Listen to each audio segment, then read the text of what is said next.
ٹھیک ہے، drop shipping کا انہوں نے کاروبار کا کہا کہ کر سکتے ہیں کہ نہیں. دیکھیں اس کی مختلف صورتیں ہو سکتی ہیں. اس کی جو جائز صورت وہ یہ ہے کہ مثال کے طور پر آپ کسی کمپنی کا مال اپنی ویب سائٹ پر شو کر رہی ہیں، آپ کریں، لیکن یہ نہ کہیں یہ میرا مال ہے. اگر کوئی اس پہ آرڈر دیتا ہے تو یہ نہ کہیں کہ یہ میری چیزیں میں آپ کو اتنے میں دوں گی، بلکہ آپ یہ کہیں کہ کوئی مطلب ڈسپلے وغیرہ ہو، کوئی آ کے پوچھے یہ چیز کتنے کی ہے تو آپ کہیں یہ چیز آپ کو اتنے کی پڑے گی. یہ کرنے کے بعد آپ آرڈر وغیرہ لے کر اور پھر وہ ڈائریکٹ اس کو کمپنی سے آپ اس کا رابطہ کروا دیں، وہ ڈیلیوری کمپنی ہی ڈائریکٹ اس کو دے گی.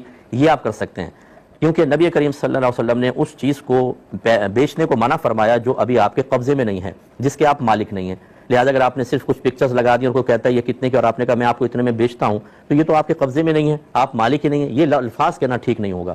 گویا کہ اس وقت آپ کی حیثیت ایک ایجنٹ کی سی ہوگی کہ یہ چیز میں آپ کو دلوا دوں گا یا رابطہ کروا دوں گا، اور اس محنت کے آپ کچھ کمیشن لے رہے ہیں، اس کو آپ بے کا نام دے دیتے ہیں، خرید و فروخت کا نام دے دیتے ہیں. تو یوں آپ کر سکتے ہیں کہ اپنے ویب سائٹ پر کسی بھی مشہور کمپنی کی کوئی پروڈکٹ لگا دیں، آرڈر آپ لیں، یہ نہ کہیں میں بیچ رہی ہوں، بلکہ کہیں یہ ہم آپ تک پہنچوا دیں گے لیکن یہ اتنے میں آپ کو پڑے گی بس، اور اس کے بعد آپ ڈائریکٹ کا کروا دیں. صحیح ہے. اس کے علاوہ کوئی اور صورت آپ کے ذہن میں ہو تو آپ پوچھ سکتی ہیں.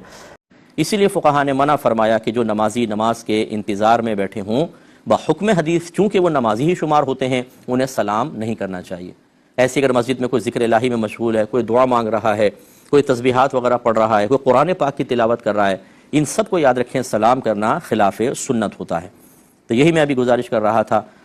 بعض ہمارے بھائی اس پہ برا مان جاتے ہیں، ناراض ہو جاتے ہیں، غلط کو خود کر رہے ہوتے ہیں اور شاید راست سے غلط کر رہے ہوتے ہیں، اور اپنے اس غلط عمل کو دلیل کے طور پہ چھوٹے بچوں کے سامنے پیش کر کے انہیں اس غلط کام کی ترغیب دے رہے ہوتے ہیں، لیکن ناراض بھی یہی ہو جاتے ہیں. ہمارے بہت سے ایسے نمازی ہوتے ہیں، پرانے نمازی، مسجد میں آئیں گے بلند آواز السلام علیکم کہہ کے وہ اگلی صف میں چلے جائیں گے. اب یہ یہ بھی انتظار نہیں کرتے کوئی جواب دے رہا ہے کہ نہیں دے رہا، جا کے بیٹھ گئے. عادت بنی ہوئی ہے، یہ خلاف سنت اور مکروہ ہے.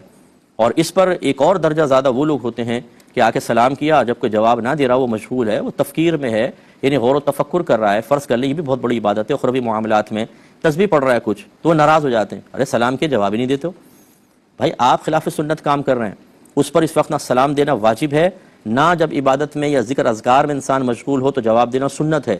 آپ غلط کر رہے ہیں، لیکن وہ غلطی کرنے کے باوجود یہ سمجھتے ہیں کہ شاید ہم وقت سلام کرنا سنت ہے. ہر وقت نہیں ہوتا. اگر ایک آدمی نماز پڑھ رہا ہے تو کیا اس کو سلام کرنا سنت ہے؟ ایک آدمی سو رہا ہے، اس سوتے ہوئے آدمی کو سلام کرنا سنت ہے؟ بتائیے. ایک آدمی استنجا خانہ میں ہے تو کیا باہر کھڑے ہو کے اس کو سلام کریں، یہ سنت ہوگا؟ ہر جگہ سنت نہیں ہے، بعض جگہ ممانعت ہوتی ہے، ممنوع ہوتا ہے، تو وہ جگہ سیکھنی چاہیے، وہ مقامات سیکھنے چاہیے. جیسے اب خطبہ چل رہا ہے، باقی کوئی سلام کرے ناجائز ہوگا. جمعہ کا ہو یا نکاح کا خطبہ ہو، دونوں کو خاموش سننا واجب ہوتا ہے. اس دوران کوئی کلام کرنا، سلام کرنا سب ممنوع ہو جاتا ہے. اس لیے احتیاط کرنی چاہیے. اللہ تعالیٰ سے دعا ہے کہ رب کریم جو کچھ ہم نے سنا گناہ گار کو بھی، آپ سب کو بھی اس پہ عمل پیرا ہونے کی توفیق عطا فرمائے. آمین. وآخر دعوانا ان الحمد للہ رب العالمین.